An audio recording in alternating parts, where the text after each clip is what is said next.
13เนาะคำถามนี้ว่าวัตถุหนึ่งอยู่ต่อหน้าเป็นกลุ่มรูปและจะได้รูปจริงอย่างกว่าวัตถุ4เทื่อแต่เมื่อยัดวัตถุนี้เข้าใกล้แหวนคืน10 สังตีรูปก่อนอย่างยาวกว่าวัตถุ4เทื่อแต่รูปเป็นรูปรวมจงกำหนดระยะสุดของแหวนกลุ่มนี้แต่คำถามเขามี A ขีด B ขีดเท่ากับ C เทื่อของ AB รูปจริงเนาะว่า S ขีดเท่ากับ CS A ขีด B ขีดเท่ากับ C เทื่อของ AB รูปรวมวาง X ขีดเท่ากับ CX X แมนที่ตั้งของรูปและวัตถุจาก2หาร F จากสูตร1ส่วน F เท่ากับ1ส่วน S บวกให้1ส่วน S ขีดรูปจริงเนาะเราจะได้1ส่วน S 1ส่วน F เท่ากับ1ส่วน S บวกให้1ส่วน CS ถอนได้1ส่วน F เท่ากับ5ส่วน CS เป็นสมดุลที่1เนาะ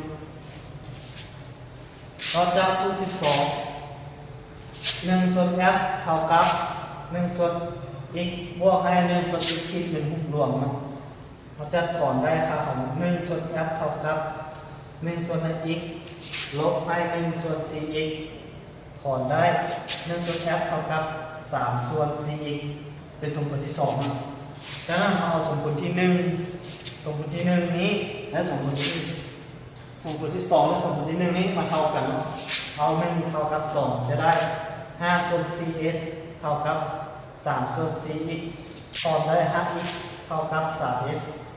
แต่ว่า x นี้เท่ากับ s ลบให้10เนาะจะแทนเอาค่าของ x มาแทนใส่นี้จะได้5ส่วน5คูณ 5s ลบ10เท่ากับ 3s ถอนได้ 2s เท่ากับ50เราจะได้ค่าของ s เท่ากับ50ส่วน2คือได้25สันติครับคือจาก1 f เท่ากับ5คูณให้25หารให้4จะได้20สันติเนาะจะได้ค่าของ f เป็น20สันติสำหรับข้อที่13หมดเพียงเท่านี้ขอขอบใจ